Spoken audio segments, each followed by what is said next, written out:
नमस्कार, आपका स्वागत है हमारे आज के इस वीडियो में जहाँ पर हम लोग लेके आ चुके हैं जो आपका पेपर होने जा रहा है हिंदी का यानी कि एमपी बोर्ड के कक्षा 9वीं के पेपर शुरू होने वाले हैं और जो आपका पहला पेपर है वो मैंने आज के इस वीडियो में आपके लिए लेके आ चुका हूँ। जी हाँ स्टूडेंट्स, आज के इस वीडियो में मैं आपको पूरा आपका हिंदी का पेपर दिखाने आ रहा हूँ शुरू से लेकर अंत तक का। तो आपको वीडियो शुरू से लेकर अंत तक की पूरा देखते हुए चलना। आपको वीडियो पसंद आता है वीडियो को लाइक जरूर कीजिएगा। आप चैनल को भी सब्सक्राइब कर लीजिए ताकि आपको ऐसे ही ओरिजिनल पेपर हमारे वीडियो के द्वारा और हमारे चैनल के द्वारा मिल सके। तो स्टूडेंट्स, आज के इस वीडियो में मैंने आपके लिए लाया हूँ कक्षा 9वीं का 2023-24 में जो आपकी परीक्षा स्टार्ट होने वाली है उसका बिल्कुल ओरिजिनल पेपर। जैसे कि यहाँ पर आप देख सकते हैं, सबसे पहले आपको जो पेपर मिलेगा उसमें आपको रोल नंबर डाल देना है।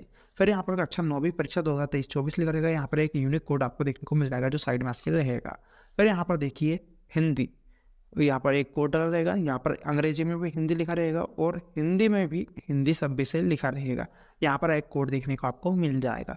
यहाँ पर टोटल नंबर ऑफ क्वेश्चन देखने को मिल जाएंगे जो रहेंगे आपके 23 नंबर के। वो 23 क्वेश्चन आपको देखने को मिल जाएंगे। टाइम रहेगा आपका 3 घंटे का। Total number of printing page रहेंगे वो रहेंगे 8। मैक्सिमम मार्क्स रहेंगे वो जाएंगे 75 यानी कि 75 यानी 75। फिर देखिए यहाँ पर सामान्य निर्देश देखने को मिल जाएंगे। यहाँ पर पूरे निर्देश आप अच्छे से रीड कर सकते हैं स्टूडेंट। देखिए यहाँ पर अच्छे से पूरे निर्देश को क्या करना है, आपको रीड कर लेना। ये पूरे निर्देश देख लीजिए। आखिरी में आपको एक कोड देखने को मिल जाएगा, वो QR कोड देखने को मिलेगा। फिर यहाँ पर नीचे भी कोड देखने को मिल जाएगा। यहाँ पर पेज 1 ऑफ 8 देखने को मिल जाएगा। बिल्कुल ऐसा ही सेम टू सेम आपके हिंदी के पेपर में आपका क्या है, पूरा पेपर आने वाला है स्टूडेंट्स। तो आपको बिल्कुल भी घबराने की जरूरत नहीं है। आज के इस वीडियो में आपको पूरा हिंदी का पेपर दिखाने वाला हूँ। आपको वीडियो के आगे मैं बता दूंगा कैसे आप ये पूरा पेपर डाउनलोड कर सकते हैं। इसलिए मैं बोलूँगा आपको ये वीडियो शुरू से लेकर तक के पूरा देखते हुए चलना है। तो स्टूडेंट्स, जो आपका हिंदी का पेपर है वो कुछ इस प्रकार आएगा। मैं आपको एक बार पहले ही क्लियर कर देना चाहता हूँ। जो एमपी बोर्ड है उन्हें क्या करेंगे कि इस बार जो आपके पेपर होने वाले हैं किसके, हिंदी के, वो कितने प्रकार में आने वाले हैं, 4 सेट में आने वाले हैं। कितने सेट में, 4 सेट में आएंगे। पहला ए, दूसरा बी, तीसरा सी और फिर डी। ये 3 वो 4 प्रकार में आपके सेट आएंगे जो ABCD में आएंगे। तो आप बोलोगे सर आपका ने जो सेट लाया है वो कौन सा है, तो मैं आपको एक बात बिल्कुल क्लियर कर देता हूँ। जो सेट मैंने लाया हूँ उसका सेट नंबर अभी मुझे पता नहीं चला। मैं आपको आगे इन्फॉर्म कर दूँगा, कंफर्म कर दूंगा कि कौन सा सेट मेरे पास आया है। बट आप इतना समझिए, आपके पास चाहे कोई भी सेट आए, आपको घबराने की जरूरत नहीं है। जो मैं पेपर आज आपको बताने वाला हूँ इसी में से वो पूरे के पूरे क्वेश्चन आपको देखने को मिलेंगे। आपको कोई भी सेट आ जाए, क्योंकि जो आपके सेट आएंगे उसमें क्या होंगे, खाली आपके जो नंबर रहेंगे क्वेश्चन के वो इधर उधर रहेंगे। बाकी जो जितने भी क्वेश्चन आएंगे, जितने भी क्वेश्चन आपको देखने को मिलेंगे आपके परीक्षा में, वो सारे सेम रहेंगे। तो आज मैं जो पेपर ले आया हूँ उसके पूरे ऑब्जेक्टिव हम अच्छे से बिल्कुल सोल्यूशन सहित देखने वाले हैं। तो चलिए शुरू करते हैं। तो देखिए यहाँ पर प्रश्न 1 दिया गया है। क्या दिया गया है, निम्नलिखित प्रश्नों में से सही विकल्प का चयन कर लिखिए। ये कितने नंबर के लिए पूछा जा रहा है आपसे, 6 नंबर के लिए।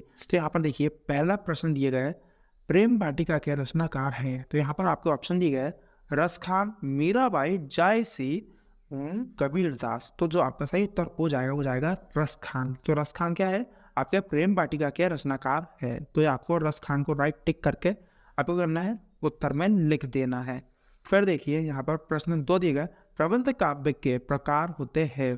तो प्रबंध काव्य के कितने प्रकार होते हैं आपको बताना है। तो यहाँ पर देखिए में क्या दिए गए, 2, 4, 3, 8। तो जो सही उत्तर आपका हो जाएगा वो जाएगा क्या, आपके कितने प्रबंध काव्य के प्रकार होते हैं, 3। तो 60 को राइट टिक करके उत्तर में लिख देना है। फिर यहाँ पर देखिए प्रश्न 3, जाबिर हुसैन का जन्म कब हुआ था। तो यहाँ पर देखिए आपको ऑप्शन दिए गए 1913 में, 1995 में, 1989 में, 1945 में। तो जो सही उत्तर आपका हो जाएगा वो जाएगा द नंबर यानी कि 1945 में। तो आपको इसको राइट टिक करके उत्तर में लिख देना है। फिर देखिए आपका अगला क्वेश्चन देखिए, यहाँ पर समास के प्रकार है। तो समास के कितने प्रकार है, 3, 4, 5, 6। तो इसका जो सही उत्तर आपका हो जाएगा वो क्या हो जाएगा, वो हो जाएगा समास के 6 प्रकार है। कितने प्रकार है, 6 प्रकार। तो आपको 6 को राइट टिक करके उत्तर में लिख देना है। फिर देखिए यहाँ पर रेणु के प्रसिद्ध आंचलिक उपन्यास का नाम है। तो यहाँ पर दिया मेला आंचल, गोदान, फिर पद्मावत, कामयानी। तो सही उत्तर आपका हो जाएगा रेणु के प्रसिद्ध आंचलिक उपन्यास का नाम मेला आंचल है। तो ए वाले को राइट टिक करके उत्तर में लिख देना है। फिर देखिए यहाँ पर प्रश्न 6 दिया गया है आपका। क्या दिया गया है, देखिए एकांकी में उमा की माँ का नाम है आभा, शोभा, दया, प्रेमा। तो जो सही उत्तर आपका हो जाएगा वो जाएगा प्रेमा यानी कि डामर, इसको राइट टिक करके उत्तर में लिख देना है। फिर देखिए यहाँ पर प्रश्न 2 आपके आ चुके हैं। निम्नलिखित रिक्त स्थान में से सही शब्द का चयन कर लिखिए, जो आपको 6 नंबर के लिए पूछा जाएगा। प्रश्न 1 है आपका, भारतीय आत्मा खालिस्तान को कहा जाता है? माखनलाल चतुर्वेदी, महादेवी वर्मा। तो इसका जो आपका सही उत्तर हो जाएगा वो जाएगा माखनलाल चतुर्वेदी। आपको माखनलाल चतुर्वेदी में राइट टिक करके उत्तर में लिख देना है। फिर प्रश्न 2 है, अलंकार का सामान्य अर्थ खालिस्तान है। तो अलंकार का उपयोग क्यों किया जाता है किसी शब्द में? तो उसका सिंपल सा अर्थ आपका हो जाएगा अलंकार का सामान्य अर्थ गहना है। तो हम किसी भी शब्द की शोभा बढ़ाने के लिए हम गहने का उपयोग करते हैं, यानी कि अलंकार का उपयोग करते हैं, जो क्या गहना की तरह या आभूषण की तरह उसको क्या करता है, मतलब कि दिखाता है। फिर प्रश्न 3 है, प्रेमचंद का जन्म खालिस्तान में हुआ है, वो हुआ। तो इसमें आपके ऑप्शन दिए बनारस, लाहौर। तो जो सही उत्तर आपका हो जाएगा प्रेमचंद का जन्म बनारस में हुआ है। फिर देखिए प्रश्न आपका दिए गए हैं, अगला प्रश्न देखिए यहाँ पर क्या दिया गया है, जानवरों में गधा सबसे ज़्यादा खालिस्तान समझा जाता है। तो जानवरों में गधा को सबसे ज़्यादा क्या समझा जाता है, बुद्धिमान समझा जाता है या बुद्धिहीन? वैसे साइंटिफिकली देखा जाए तो जो गधा जानवर होता है वो बहुत ज़्यादा बुद्धिमान माना जाता है साइंस के नज़रिए से। मगर हम हिंदी का पेपर दे रहे हैं तो हिंदी के अनुसार और समाज के अनुसार जो गधा होता है वो बहुत ज़्यादा बुद्धिहीन होता है। तो आपका राइट आंसर हो जाएगा बुद्धिहीन। फिर देखिए यहाँ पर प्रश्न 5 क्या दिया गया है। प्रश्न 5 आपका, कमल का पर्यायवाची शब्द खालिस्तान है। तो कमल का पर्यायवाची शब्द क्या है? पवन, पंकज। तो इसका जो सही उत्तर आपका हो जाएगा वो जाएगा पंकज। पर देखिए प्रश्न 6 दिए गए हैं आपका, 1967 की बाढ़ को खालिस्तान स्वयं भोगा था। तो किसने भोगा था, वो लेखक ने या लेखिका ने? तो इसका सही उत्तर आपका हो जाएगा लेखक ने। पर देखिए यहाँ पर आपके अगला प्रश्न देखते हैं। तो यहाँ से प्रश्न 3 शुरू हो जाएगा, जो है निम्नलिखित जोड़ियों का सही मिलान कर लिखिए। तो यहाँ पर स्तंभ आए 6 मार्क्स के लिए आपसे ये क्वेश्चन पूछा जा रहा है। तो यहाँ पर देख लीजिए कि आपके पूरे क्वेश्चन दिए गए हैं। देखिए रातों रात को आप किससे मिलाएंगे? तो यहाँ पर मिलान करना है आपको रातों रात को। तो इसका सही उत्तर आपका हो जाएगा रात ही रात में। फिर देखिए यहाँ पर आपका निरोग का जो सही जोड़ी आपकी मिल जाएगी वो जाएगी विसर्ग संधि से। फिर यहाँ पर दिए गए हैं रामचरितमानस को आपको मिलाएंगे तो हो जाएगा तुलसीदास, यानी कि 4 से आपको मिलान कर देंगे। फिर दिया गया है कबीरदास को जो सही मिलान आप करेंगे कबीरदास का तो किससे हो जाएगा आपका जयसी से। फिर यहाँ पर कामयानी दिए गए, कामयानी को आप सही मिला करेंगे हो जाएगा महाकाव्य से। फिर दिए गए हैं छंद में बधी रचना, तो छंद में जो बधी रचना है उसका सही मिलान करेंगे तो हो जाएगा काव्य से। तो ये एक पूरे आपके हो जाएंगे, सही जोड़ी का मिलान हो जाएगा। चलिए हम अपना नेक्स्ट पेज देखते हैं। तो देखिए यहाँ पर आपका क्या बोलते हैं, प्रश्न 4 है, निम्नलिखित प्रश्नों के उत्तर एक वाक्य में लिखिए। यहाँ पर प्रश्न जो है आपके एक मार्क्स से रहेंगे और 6 प्रश्न दिए गए हैं, तो 6 अंक का ये पूरा प्रश्न आपका रहेगा।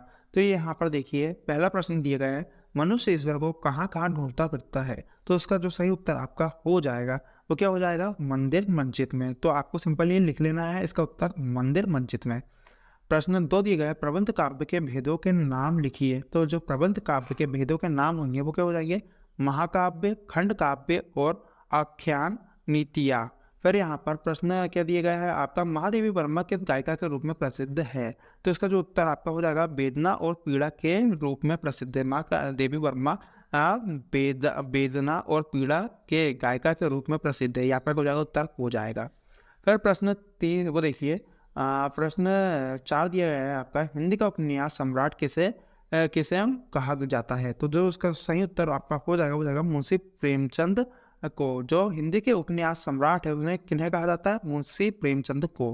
फिर देखिए यहाँ पर आपका अगला प्रश्न देखिए क्या है। यहाँ पर आपका अगला प्रश्न देखिए, रचना के आधार पर वाक्य के कितने भेद होते हैं। तो रचना के आधार पर वाक्यों के कितने भेद होते हैं, 3 भेद होते हैं। फिर देखिए यहाँ पर आपका अगला प्रश्न दिया गया 6वां, वो क्या दिया, पान वाले की बिक्री अचानक क्यों बढ़ गई थी।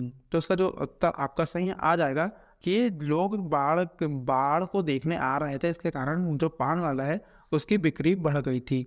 फिर देखिए यहाँ पर क्या आ गया आपका, प्रश्न 5 आ गया है, जो है निम्नलिखित में से सत्य और असत्य छांटकर लिखिए। तो यहाँ पर देखिए प्रश्न जो आपका है वो 6 मार्क्स के लिए पूछा गया है। तो यहाँ पर देखिए राम भक्ति शाखा के प्रमुख कवि सूरदास है, ये क्या है हो जाएगा आपका असत्य हो जाएगा। फिर देखिए प्रश्न 2 दिए गए, रामचरितमानस एक महाकाव्य है, ये क्या हो जाएगा आपका सत्य हो जाएगा।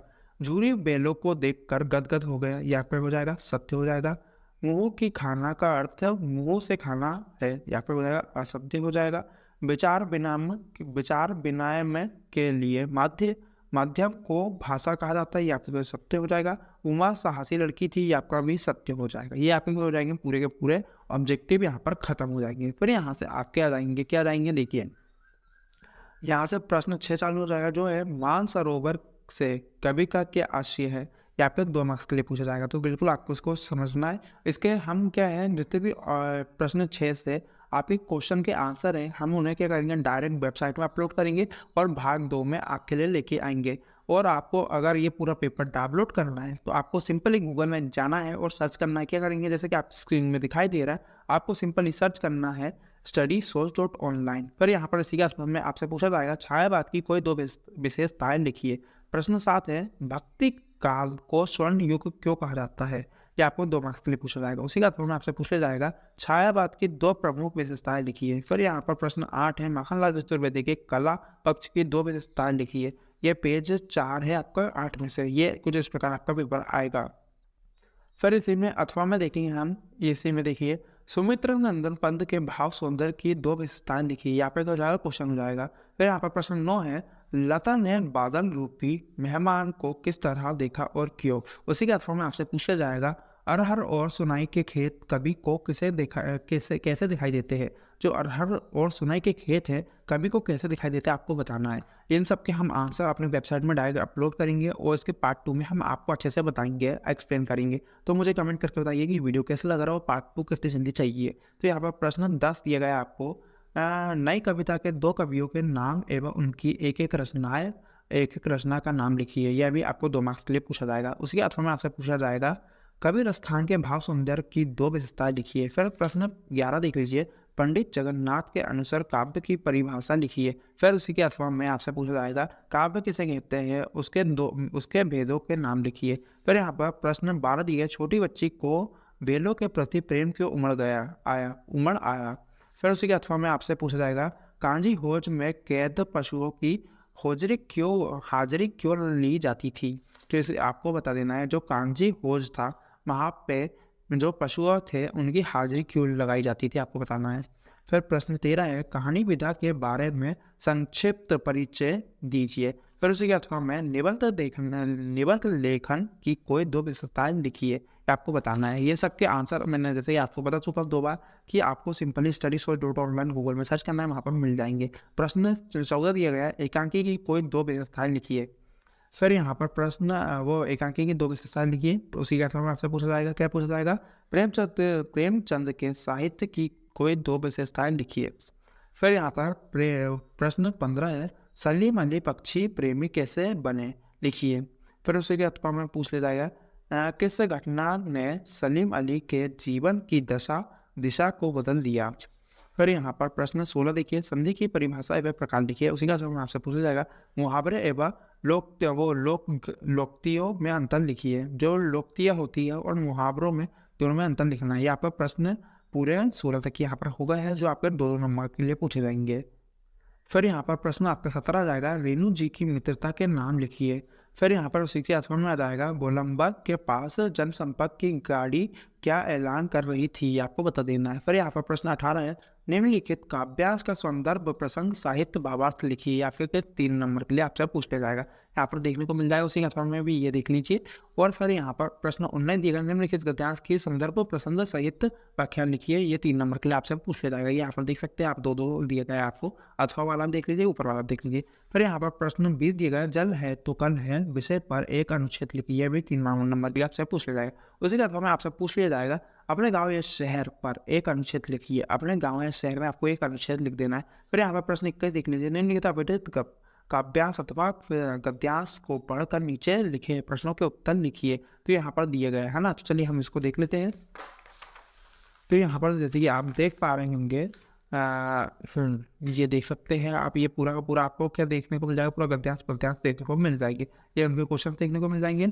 फिर यहाँ पर आगे और देख लीजिए अच्छे से, ये देख लीजिए पूरे, यहाँ पर पूरे का पूरा आपको देखने को मिल जा रहा है। ये पूरे देख लीजिए। ये प्रश्न 22 दिए गए, साला त्याग प्रमाण पत्र देखिए अच्छे से देखिए। प्रश्न 22 दिया गया है, शाला प्रमाण व शाला त्याग प्रमाण पत्र प्राप्त करने हेतु अपने विद्यालय के प्राचार्य के नाम से आवेदन पत्र लिखिए। फिर उसी के अथवा में आपसे पूछेगा, अपने विद्यालय के प्रचार को शाला शुल्क के से मुक्ति हेतु आवेदन पत्र लिखिए। यहाँ पे 4 मार्क्स के लिए आएगा। फिर यहाँ से आपका लास्ट प्रश्न आ जाएगा, जो आपका एंड रहेगा पेपर का, जो हो जाएगा आपका प्रश्न 23, निम्नलिखित विषयों में से किसी एक विषय पर रूपरेखा सहित सारगर्भिक निबंध लिखिए। जो है आपके ऑप्शन दिए गए हैं, मेरे प्रिय पुस्तक, जीवन में खेलों का महत्व, विद्यार्थी जीवन में अनुशासन, दैनिक जीवन में इंटरनेट का महत्व, स्वच्छ भारत अभियान। ये पूरा क्या हो जाएगा, आपके निबंध आ जाएंगे। इनको अच्छे से आपको तैयार कर लेना है। यहीं पर आपका पूरा का पूरा पेपर क्या होता है, खत्म हो जाएगा।